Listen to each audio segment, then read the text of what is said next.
여러분, 얼마 전에 구글이랑 엔비디아에서 발표 하나가 나왔는데 이게 반도체 시장을 그야말로 발칵 뒤집어 놨습니다. 다들 이제 AI 메모리 붐 끝난 거 아니야? 하고 걱정하기 시작했거든요. 오늘 바로 그 이야기 속으로 한번 들어가 보겠습니다. 네, 정말 시장에 있던 모든 투자자들이 아마 이 질문을 던졌을 거예요. 자, 그래서 도대체 무슨 일이 있었던 건지 하나씩 차근차근 짚어보죠. 이 공포의 시작은요, 바로 두 개의 신기술 때문이었어요.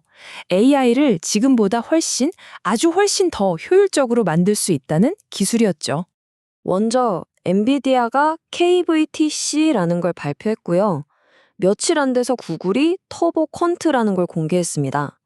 이 두 기술의 공통점이 뭐냐면 바로 KV 캐시라는 걸 압축하는 기술이라는 거예요. 근데 이 KV 캐시 대체 뭐길래 이렇게 시장에 난리가 난 걸까요? 이게 왜 그렇게 중요할까요? 이 기술이 왜 나왔는지 알려면 먼저 AI가 가진 문제부터 들여다봐야 합니다. 모든 건 AI가 생각하는 방식에서 시작되거든요. 자, 이 KB 캐시라는 거 어렵게 생각할 거 없고요. 그냥 AI의 메모장이라고 보시면 딱 맞습니다.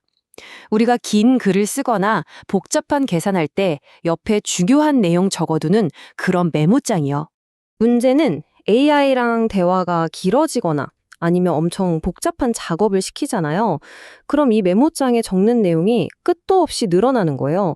결국 메모장이 너무 두꺼워져서 메모리를 어마어마하게 차지하게 되는 거죠.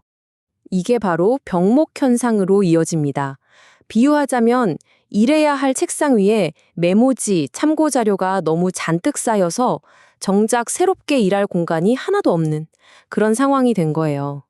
AI의 작업 공간인 메모리가 이 메모장 때문에 꽉 차버리는 거죠. 자, 그럼 이 어지러운 책상을 어떻게 치워야 할까요? 바로 여기서 엔비디아와 구글의 신기술이 등장합니다. 이건 마치 초고속 책상 정리 전문가 같은 거라고 할 수 있어요. 이 기술 어떻게 작동하냐면요. 딱 JPG 사진 압축 생각하시면 돼요. 우리가 사진 파일 용량 줄일 때 눈으로는 구별하기 힘든 미세한 색상 정보를 싹 날려서 파일 크기를 확 줄이잖아요. 그거랑 똑같은 원리입니다.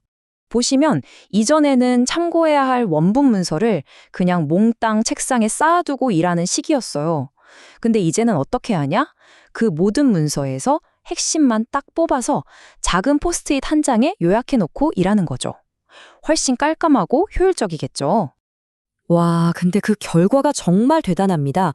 이렇게 하면요, AI의 성능, 그러니까 정확도는 거의 떨어뜨리지 않으면서 이 메모장에 필요한 공간을 무려 40배나 줄일 수 있다는 거예요.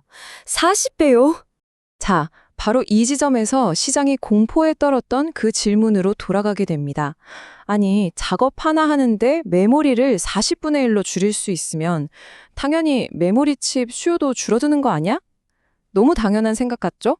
그런데요, 경제학의 역사를 보면 꼭 그렇지만은 않다는 걸 알 수 있습니다.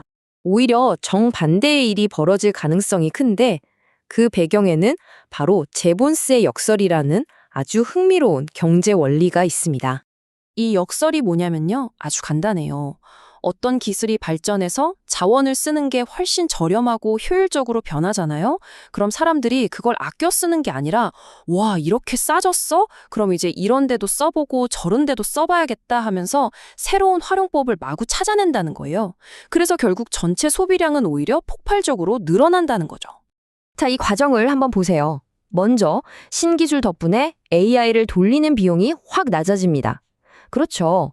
그럼 이제껏 비싸서 AI를 못 쓰던 수많은 회사나 개발자들이 이 가격이면 우리도 해볼 만한데? 하면서 뛰어들겠죠. 접근성이 확 좋아지는 거예요. 그러다 보면 AI 사용량 자체가 말 그대로 폭발하게 되고요.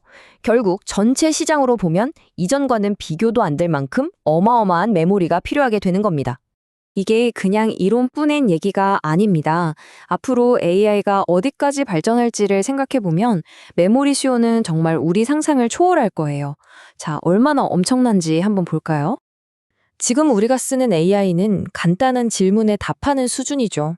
근데 앞으로는 AI가 알아서 리포트 하나를 통째로 써주는 AI 에이전트가 나오고 더 나아가서는 1시간짜리 영상을 통째로 만들어내는 시대가 올 겁니다. 이 작업량의 차이를 보세요. 차원이 다르죠?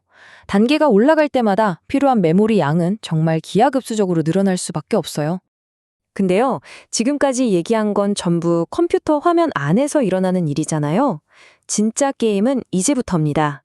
AI가 화면 밖, 바로 우리가 사는 현실 세계로 나올 때 시작돼요. 바로 휴머노이드 로봇 같은 피지컬 AI의 시대가 열리는 거죠.